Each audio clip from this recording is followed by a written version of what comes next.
Welcome to XM.com. This is a Forex Preview, and markets will be eyeing the Federal Reserve meeting on Wednesday for any more hints or clues regarding rate hikes. I'm Christina Marujos. Joining me today is Senior Investment Analyst Marios Hadjikyriacos. So the Fed, Marios, has been rather hawkish lately. Therefore, it looks like a rate hike is only a matter of time. Do you think the Fed will solidify March as its liftoff date at this meeting?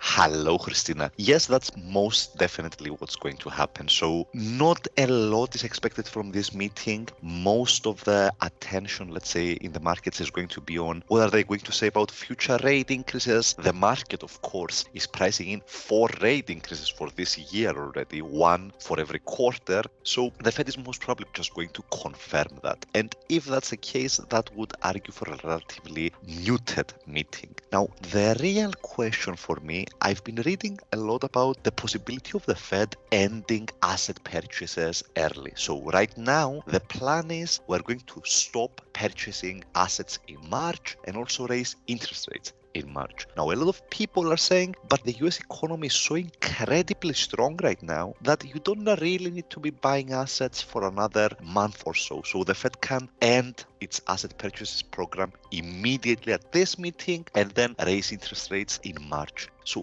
that, I think, is going to be the most crucial variable for the markets right now. Does the Fed decide to surprise the markets and withdraw its stimulus earlier than planned? Now, something that argues in favor of this is the composition of the Fed. So the Fed presidents that vote at each meeting, they rotate each year. And the presidents that will be voting in 2022 this year, they are more hawkish than the previous year. So a lot of the members that have been saying, let's raise interest rates for a long time, many of those are going to be voters this year. So there is an argument to be made for ending asset purchases early, but it's not my base case scenario. I think they're going to stick to their plan. I think they're going to end asset purchases in March, and I base that on some recent comments by New York Fed President Williams, who essentially said right before the blackout period began, it's pretty obvious we are going to end asset purchases in March. If there was any sort of speculation or any real possibility that they would get the ball rolling at this meeting, I think they would have prepared the markets a little bit. And overall, I don't think they want to shock the markets. We've seen yields spike higher this year pretty aggressively as the markets priced in a lot of tightening. It has been fairly orderly so far, so we didn't have any real panic in the markets. So I believe the Fed wants to keep it that way.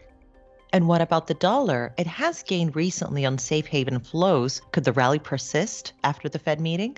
Well, I would argue that the initial reaction in the dollar, in case they keep the quantitative easing program unchanged, would be a slight weakness, essentially, because those looking for an immediate end to quantitative easing would be left disappointed, essentially. Now, in the broader picture, I'm still positive on the dollar. I think that the US economy is far stronger than most of its counterparts, definitely much stronger than Europe. And I also think that there's still scope for the markets to price in rate hikes for next year. So we are currently pricing in 4 rate increases for this year. That seems pretty realistic in a sense. But next year, the markets are only pricing in 2.5 or 3 rate increases. I believe that can increase up to 4 rate increases. Therefore, there is still some scope for longer term US yields to move even higher and support the dollar. So I would expect to see a little bit of weakness initially on the meeting, but I would argue the near-term picture remains favorable overall for the dollar.